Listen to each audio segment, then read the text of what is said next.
Bonsoir à tout le monde, bienvenue à cette rencontre hebdomadaire, bienvenue à cette rencontre avec Pasteur Marie-Noël.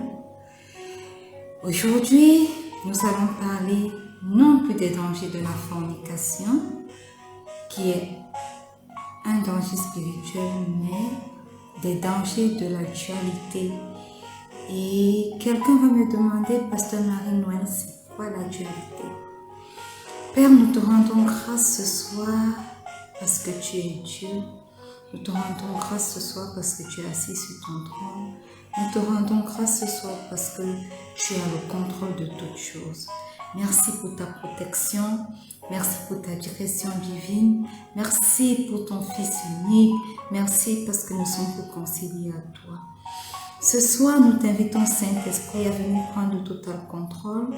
Prends le total contrôle de tous les aspects techniques. Prends le total contrôle du vase que je suis ce soir. Et manifeste-toi encore à travers cette rencontre dans la vie d'une personne. Parle à quelqu'un ce soir. Touche la vie de quelqu'un ce soir. Et que des cœurs soient disposés dès à présent pour te recevoir au nom puissant de Jésus. Amen. Bienvenue à cette rencontre. Nous avons commencé il y a 3 semaines avec une bonne série, les dangers de la fornication, qui rentre dans le cadre des dangers spirituels. Et ce soir, nous allons commencer avec les dangers de la dualité que nous allons voir encore la semaine prochaine, tout au plus deux autres semaines. Alors, c'est quoi la dualité? La dualité est le fait de mener une double vie. Alléluia. J'aurais pu intituler encore le thème de ce soir, les dangers d'une double vie. Alléluia. La dualité est pratiquée par des gens qui ont reçu Christ, mais qui ne changent pas complètement. Ils ne permettent pas à la conversion qu'ils ont faite d'affecter réellement leur vie. La dualité, c'est quoi? La dualité, c'est le fait de vivre une vie à double standard. C'est le fait d'avoir une double personnalité, une double nature. 2 personnes logées en une même personne.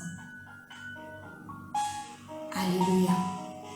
La dualité, c'est quoi?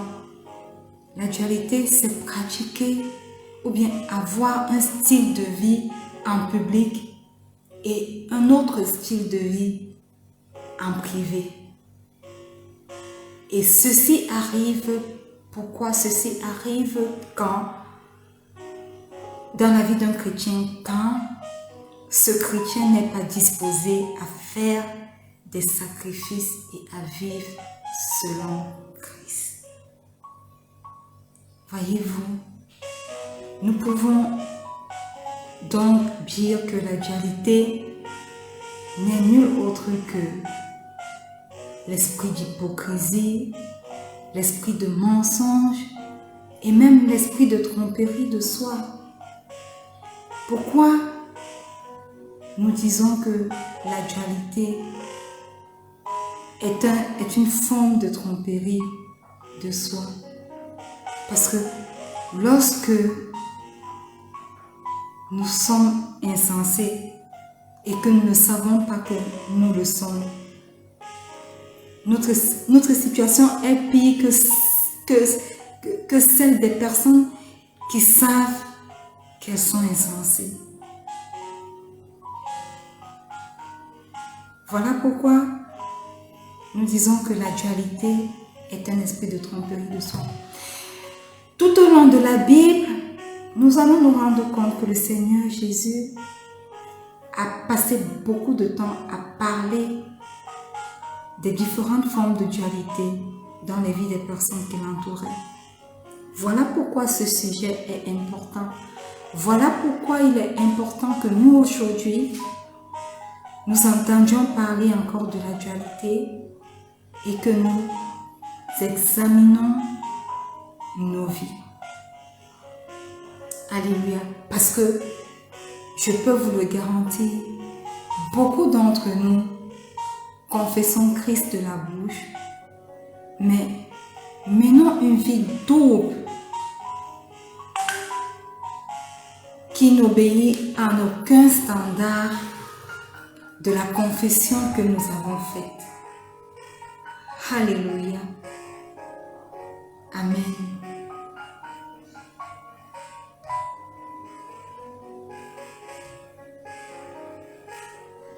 Amen.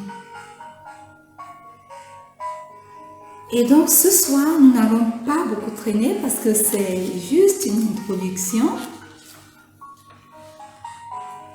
Nous allons un peu parcourir ce que le Seigneur Jésus, quelques cas que le Seigneur Jésus, quelques cas de dualisme que le Seigneur Jésus a dénoncé dans la Bible. Notamment à travers l'esprit d'hypocrisie. Oh, beaucoup d'entre nous sommes hypocrites. Chrétiens que nous sommes hypocrites. Et si l'hypocrisie est trouvée en nous, cela signifie simplement que nous sommes des personnes dualistes. Cela signifie simplement que nous menons une double vie. Comment détecter donc que nous menons une double vie? On est dualiste ou bien on est hypocrite quand, premièrement, on veut montrer sa piété. Voyez-vous, la plupart du temps, nous chrétiens, nous voulons montrer que nous sommes des êtres pieux. Nous voulons montrer que nous sommes des êtres justes. Et cela nous amène souvent à penser que nous sommes supérieurs aux autres qui ne partent pas à l'église chaque jour, qui n'appartiennent pas à nos congrégations. Mais écoutez ce que le Seigneur Jésus dit dans Matthieu 23, le verset 14. « Malheur à vous, scribes et pharisiens hypocrites, parce que vous dévorez les maisons des veuves et que vous faites pour l'apparence de longues prières. À cause de cela, vous serez jugés plus sévèrement. » L'apparence. Ce qui compte pour les chrétiens qui mènent une double vie, c'est l'apparence. D'apparence, on a l'impression qu'ils sont vraiment chrétiens, vraiment convertis. Mais en réalité, ils ne le sont pas. Voilà pourquoi le Seigneur Jésus souligne que d'apparence, ils font de longues prières. Ces prières sont vraiment d'apparence, mais elles ne sont pas profondes. Alléluia. Et beaucoup d'entre nous chrétiens, nous aimons montrer que nous sommes chrétiens, alors que réellement nous ne le sommes pas. Matthieu 6, 5 dit, « Lorsque vous priez, ne soyez pas comme les hypocrites qui aiment à prier debout dans les synagogues et au coin des rues pour être vus des hommes. Je vous le dis en vérité, reçoivent la récompense. » Matthieu 6, 16. « Lorsque vous jeûnez, ne prenez pas un air triste comme les hypocrites qui se rendent le visage tout défait pour montrer aux hommes qu'ils jeûnent. Je vous le dis en vérité, ils reçoivent la récompense. » Voyez-vous, la première forme de dualité, c'est que on montre notre apparence. En apparence, nous montrons que nous sommes des chrétiens pieux, nous sommes des personnes pieuses, alors qu'au fond, nous ne le sommes pas. C'est pour ça que le Seigneur Jésus a dénoncé des scribes et des pharisiens et les a appelés hypocrites. Et croyez-moi, il y a beaucoup de scribes et de pharisiens aujourd'hui encore dans le milieu chrétien. Tout ce qu'ils font, ils le font pour l'apparence. Ils le font pour obtenir la considération des hommes et non celle de Dieu. Le deuxième type de dualisme que nous allons voir ce soir, c'est ceux qui refusent la repentance tout en apprenant. Ce sont des personnes duelles, ce sont des hypocrites. Parce qu'elles prennent quelque chose qu'elles ne pratiquent pas. Elles parlent de la repentance alors qu'elles ne sont pas réellement repenties. Et ça aussi, nous le retrouvons encore dans le milieu chrétien. Matthieu 7,5 dit: Hypocrite, ôte premièrement la poutre de ton œil, et alors tu verras comment ôter la paille de l'œil de ton frère. Luc 6,42. Ou comment peux-tu, bienvenue à tous ceux qui se connectent, bienvenue, vraiment partager et soyez bénis. Luc 6,42. Ou comment peux-tu dire à ton frère, frère, laisse-moi ôter la paille qui est dans ton œil, toi qui ne vois pas la poutre qui est dans le tien? Hypocrite, ou alors dualiste. Ôte premièrement la poutre de ton œil, et alors tu verras comment ôter la paille qui est dans l'œil de ton frère. Voyez-vous, vous prenez quelque chose, tandis que vous-même, vous n'appliquez pas cette chose-là. Vous prenez la repentance, alors que vous-même, vous n'êtes pas réellement repenti. Voilà pourquoi le Seigneur Jésus dit que, avant d'accabler une autre personne, avant de dire à une autre personne que vraiment, il faut naître de nouveau, il faut, rassurez-vous d'abord que vous également, vous êtes nés de nouveau. N'allez pas ôter, faire semblant d'ôter le péché de l'œil de votre frère, tandis que vous-même encore, vous êtes complètement trempé dans ce péché, tandis que vous-même encore, vous baignez dans ce péché. Voilà pourquoi il est écrit: ôte premièrement la poutre de ton œil. Vous ne pouvez pas prôner une chose sans être quelqu'un qui l'applique. Voyez-vous, est-ce que vous vous reconnaissez dans cela? Il y a des chrétiens qui disent la Bible dit ceci de la fornication, notamment la fornication. Nous avons passé 3 semaines à parler de la fornication, mais qui, eux, se retrouvent en train de forniquer. Comment pouvez-vous dire que la Bible est contre la fornication et vous retrouvez en train de faire cela? De quoi vous parlez donc? Bienvenue Odette, c'est gentil de t'être connecté ce soir, bienvenue. Je suis contente de t'avoir ce soir. Alléluia. Amen. Voilà pourquoi, d'entrée de jeu, nous avons dit que le monde chrétien est encore rempli de personnes qui mènent une double vie. Beaucoup d'entre eux parlent du salut, mais ne sont pas sauvés eux-mêmes. Le troisième exemple, on mène une double vie lorsque on loue Dieu sans réellement l'écouter. Écoutez ce que dit la Bible dans Matthieu 15, du verset 7 au verset 9. Il est écrit: Hypocrite, Ésaïe a bien prophétisé sur vous quand il a dit: ce peuple m'honore des lèvres, mais son cœur est éloigné de moi. Quel choc!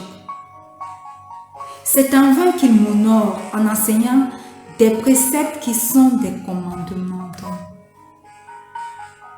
Est-ce que j'ai encore besoin de vous expliquer ce que dit ce verset? Je ne pense pas. Le verset est tellement clair. Sachez-le, bien-aimés, lorsque nous louons Dieu sans l'écouter, alors nous menons une double vie.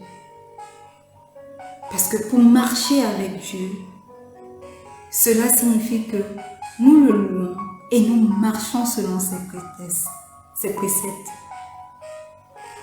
Nous ne pouvons pas juste honorer Dieu des lèvres. Nous disons juste des lèvres que vraiment nous t'honorons et machin et tout. Tandis que nos cœurs ne sont pas tournés vers eux. Voilà pourquoi aujourd'hui encore, quand nous entrons dans la maison de Dieu, nous retrouvons des personnes qui sont capables d'être à l'église chaque jour de réunion, tous les dimanches. Aucun dimanche ne passe sans que ces personnes ne soient à l'église. Mais lorsqu'elles ont un problème, elles ne font plus confiance à Dieu. Et tu commences à avoir des chrétiens qui disent que la Bible a dit que aide-toi et le ciel t'aidera. Et ces chrétiens se retrouvent dans les maisons des féticheurs, des marabouts pour essayer de trouver solution à leurs problèmes. Pourquoi? Parce qu'elles mènent, ces chrétiens mènent, ces personnes mènent une double vie. Elles veulent avoir la solution à leurs problèmes immédiatement et ne font pas confiance en Dieu. Comment pouvez-vous l'honorer de bouche alors que vos cœurs sont tournés vers d'autres dieux? Parce que, croyez-le bien, lorsque vous vous tournez vers des féticheurs, vers des marabouts, vers des diseurs de bonne aventure, vous confessez simplement que votre foi va vers eux et que ce Dieu que vous faites semblant chaque dimanche d'aller louer n'est pas assez puissant, n'est pas assez fort pour résoudre vos problèmes. Et en réalité, votre culte va vers d'autres dieux. Alors sachez-le, vous menez une double vie. Et malheureusement, aujourd'hui, beaucoup de chrétiens mènent une double vie. Beaucoup de chrétiens l'honorent uniquement des lèvres et pas du cœur. Alléluia. Amen. Que quelqu'un dise qu'elle choque, que quelqu'un tape qu'elle choque. Oui, c'est un choc de penser que nous pensons connaître Dieu, nous pensons l'aimer et que nos actes ne l'honorent pas.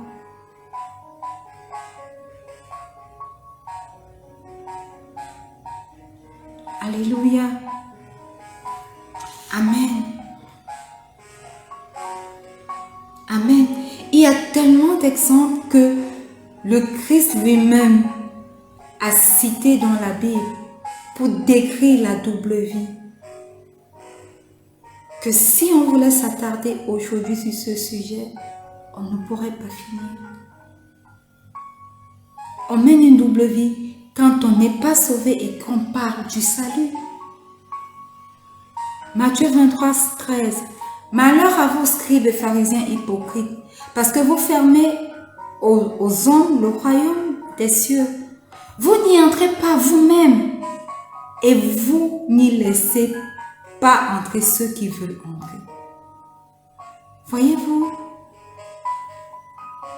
vous parlez du salut aux hommes, vous prêchez la bonne nouvelle alors que vous-même, vous n'êtes réellement pas né de nouveau. Voilà pourquoi le Seigneur Jésus s'adresse aux scribes et aux pharisiens. Verset 15. Malheur à vous, scribes et pharisiens, hypocrites, parce que vous courez la mer et la terre pour faire des prosélytes. Et quand il est devenu, vous en faites un fils de la géhenne 2 fois plus que vous. Ce verset s'adresse particulièrement aux serviteurs de Dieu qui sont appelés à paître le peuple de Dieu, mais qui ne le font pas réellement. Au lieu de diriger ce peuple vers le Seigneur, il dirige plutôt ce peuple vers la perdition. Voilà pourquoi vous pouvez même avoir des hommes de Dieu qui disent que vraiment ne me regardez pas, pratiquez ce que je vous dis, mais ne pratiquez pas ce que moi je pratique. Et ils sont contents de se mettre à la chair et de faire ce genre de déclaration. Est-ce que vous pouvez vous rendre compte maintenant que quelque part, chacun de nous a été hypocrite ou l'est encore? Est-ce que vous pouvez vous rendre compte maintenant que quelque part, chacun de nous a mené une double vie? Il est temps de réellement se remettre en cause. On est hypocrite ou alors on mène une double vie quand on soigne les apparences aux dépens du cœur. Matthieu 23, 25. Malheur à vous, scribes et pharisiens hypocrites, parce que vous nettoyez le dehors de la coupe et du plat, et qu'au-dedans, ils sont pleins de rapine et d'intempérance. Le verset 27. Malheur à vous, scribes et pharisiens hypocrites, parce que vous ressemblez à des sépulcres blanchis, qui paraissent beaux au dehors et qui, au-dedans, sont pleins d'ossements de mort et de toute espèce d'impureté. Matthieu 23, le verset 28. Vous de même au dehors, vous paraissez juste aux hommes, mais au-dedans, vous êtes plein d'hypocrisie et d'iniquité. Jusqu'au verset 29. Malheur à vos scribes et pharisiens hypocrites, parce que vous bâtissez les tombeaux des prophètes et ornez les sépulcres des justes. Est-ce que vous vous rendez réellement compte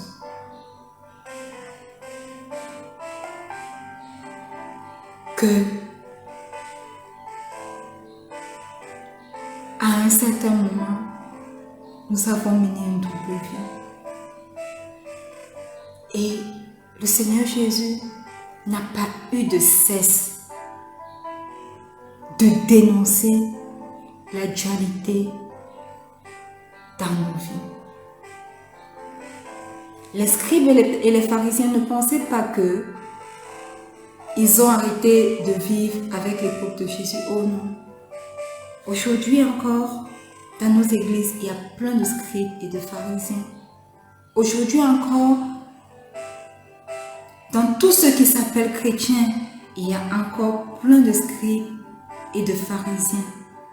Des personnes qui s'attardent, qui prennent beaucoup de temps à soigner les apparences aux dépens du cœur. Et ce sont ces personnes que le Seigneur Jésus interpelle aujourd'hui.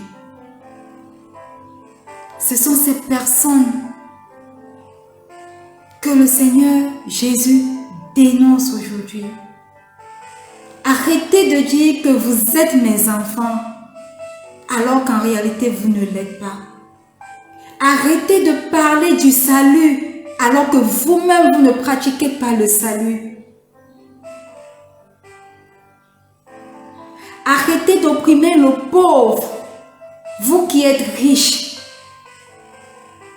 Même le peu que le pauvre a, vous reprenez encore. Bienvenue, Pasteur Solange. C'est un plaisir de t'avoir ce soir. Arrêtez d'honorer Dieu de vos lèvres alors que vos cœurs sont éloignés de lui, alors que vos cœurs ne l'honorent pas.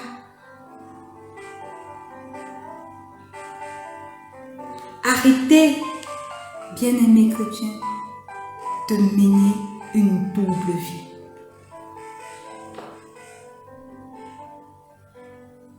Parce que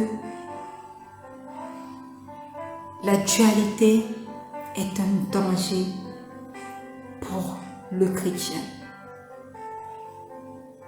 Nous avons lu énormément de versets bibliques ce soir. Et le Seigneur Jésus a dit, écoutez, pendant que vous soignez vos apparences et que vous faites plaisir aux hommes, en jeûnant et en faisant croire, en montrant aux gens que vous êtes en train de jeûner, vous êtes récompensés pour cela. Mais la récompense s'arrête au niveau de la tête, c'est une récompense d'homme. Alléluia. Arrêtez de faire de longues prières devant les hommes et de montrer que vous êtes très pieux, alors qu'au fond, vous ne l'êtes pas. Il est temps, bien-aimés, que nous reconsidérions nos vies. S'il nous interpelle ce soir par rapport aux doubles vies que nous menons et qui nous compare à des tombeaux blanchis, oh my God, ne voyez-vous pas qu'il y a un problème? Ne comprenez-vous pas qu'il y a un réel problème?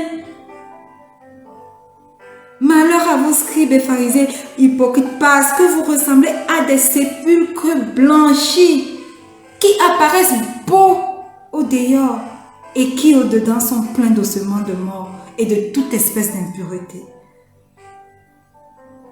Comment pouvez-vous dire que vous louez, vous adorez Dieu, vous montez sur le pupitre, vous chantez parce que vous avez reçu le don de chanter, et que lorsque vous descendez de ce pupitre, de cette estrade, de je ne sais trop quoi, vous menez une vie de fornication. Vous menez une vie de cupidité. Vous menez une vie d'addiction. Vous menez une vie de je ne sais pas trop quoi.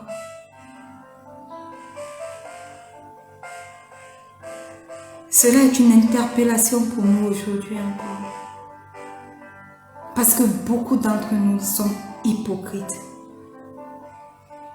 Et aujourd'hui, il est temps de revenir complètement à lui, afin d'être transformés, afin de devenir des chrétiens qui l'honorent non pas seulement de bouche, mais de tout notre cœur, afin d'être des chrétiens qui vivent pour l'honorer, pour marcher selon ses voies, selon ses préceptes. Alléluia. Et si vous êtes connectés ce soir, vous vous rendez compte que tous les cas de figure que nous avons cités ce soir, ou alors l'un d'eux, décrit un peu votre personnalité. Si vous êtes connectés ce soir et que vous vous rendez compte que vous avez mené une double vie, je vais vous inviter à faire cette prière avec moi. Répétez simplement cette prière après moi. Dites simplement, Seigneur Jésus, ce soir, je viens à toi tel que je suis. Je reconnais que je suis un pécheur. Je reconnais que je t'ai honoré de mes lèvres, mais pas de mon cœur. Je reconnais que j'ai prôné le salut, mais que je ne l'ai pas pratiqué. Et par-dessus tout, je reconnais, Seigneur Jésus, que tu es mort sur la croix de Golgotha pour moi. Je viens à toi, moi pauvre pécheur, et je viens t'inviter ce soir, toi qui es mort sur la croix, qui est descendu aux enfers et qui est ressuscité le 3e jour. Je viens ce soir, Christ ressuscité, faire de toi mon Seigneur et mon Sauveur personnel. Christ ressuscité, viens et établis toi en moi. Demeure en moi. Forme-toi en moi, Christ ressuscité. En passant par le sommet de ma tête jusqu'au plan de mes pieds. Forme-toi en moi, forme-toi en moi. Dans mes cellules, forme-toi dans chaque partie de mon corps. Et prends le total contrôle. Satan, écoute et écoute-moi bien. Je ne t'appartiens plus. Car Christ ressuscité vit désormais en moi. Saint-Esprit,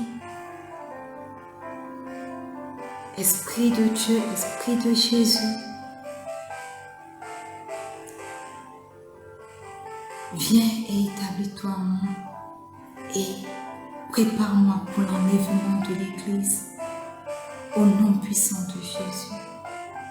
Amen. Alléluia. Bien-aimés, si vous avez fait cette prière ce soir, sachez que vous êtes simplement nés de nouveau. Si vous avez fait cette prière ce soir, sachez que pour ceux qui étaient déjà nés de nouveau, vous avez redédié votre vie à Christ et que le Christ qui est ressuscité des morts, le Christ victorieux, est celui-là qui ce soir est venu demeurer encore en vous. Alléluia. Merci à tous ceux qui se sont connectés. Merci Odette, merci Pasteur Solange, merci à tous ceux que je ne vois pas et qui pourtant ont liké ou alors ont partagé. Sachez que nous nous retrouvons sur le groupe, sur la page Facebook et sur mon profil Facebook, comme vous êtes en train de me voir là présentement, chaque vendredi à partir de 19h00 UTC+1. Et mis à part Facebook, vous pouvez également nous retrouver sur YouTube, sur Instagram. C'est vrai que Instagram ne marche pas trop bien ces derniers temps, mais sur Twitter, qui est désormais X, vous pouvez nous retrouver. Activez simplement la cloche de notification afin que vous soyez notifiés chaque fois que nous venons en direct. Et si vous êtes arrivé à la fin de cette rencontre, ce n'est pas un souci du tout parce que vous aurez le replay chaque lundi et chaque jeudi, également à 19h00 UTC+1. Alors, n'hésitez pas, si vous avez des sujets de prière, laissez vos sujets de prière. Si vous avez des points que vous n'avez pas compris, des interrogations, écrivez. Par la vertu du Saint-Esprit, nous allons prier pour vous. Par la vertu du Saint-Esprit, nous allons vous répondre. Alléluia. Et comme il est désormais coutume de le faire dans cette rencontre, nous n'allons pas clôturer sans avoir déclaré une parole de bénédiction sur vos vies. Alléluia. Et la parole de bénédiction ce soir est tirée du livre de Proverbes, le chapitre 10, le verset 6. Il est écrit: les bénédictions reposent sur la tête du juste, mais la violence accompagne tout ce que disent les méchants. Amen. Étendez vos mains vers moi tandis que j'étends mes mains vers vous. Seigneur, mon Dieu, mon roi, je te rends grâce ce soir.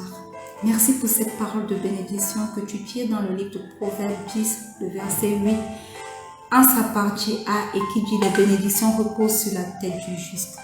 Alors, par la vertu du Saint-Esprit ce soir, je retire cette parole de Proverbes 10, le verset 6, en sa partie A, et je la plante dans les vies de toutes les personnes connectées ce soir, dans les vies de toutes les personnes qui écouteront ce message en replay au nom puissant de Jésus. Que les bénédictions reposent sur la tête de toutes ces personnes au nom puissant de Jésus. Du moment où ces personnes sont justes, que tes bénédictions qui ne souffrent d'aucun chagrin soient leur partage au nom puissant de Jésus.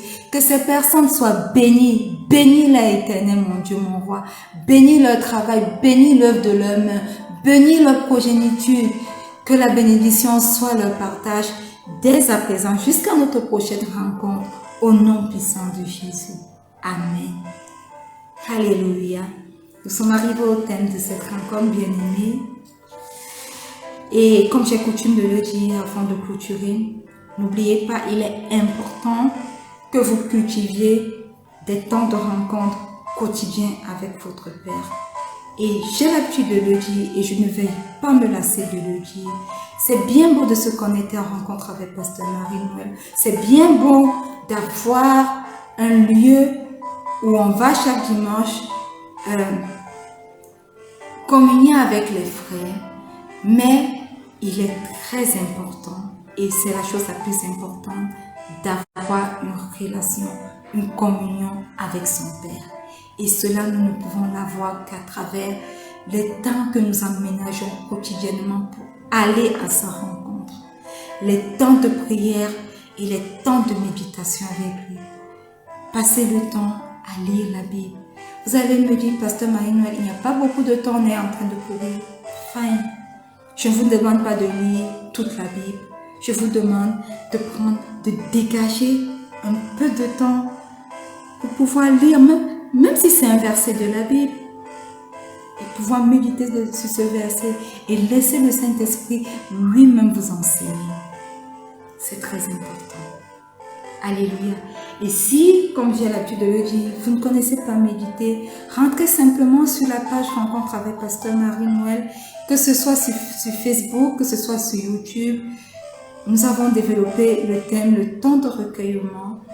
C'est sur au moins 3 ou 4 versets, 3 ou 4 chapitres, c'est une série. Cliquez dessus et puis écoutez et que le Saint-Esprit lui-même vous inspire et vous aide à avoir des temps de recueillement. Bien, nous sommes arrivés au thème de cette rencontre. Je reste votre âme servante, le pasteur Marie-Noël. Je vous aime, mais il existe un qui vous aime encore plus. Il vous aime plus que tout. Le Seigneur Jésus vous aime plus que tout. Alors, rendez-vous la semaine prochaine lorsque ce sera 19h00 UTC+1 sur toutes nos différentes plateformes. Shalom.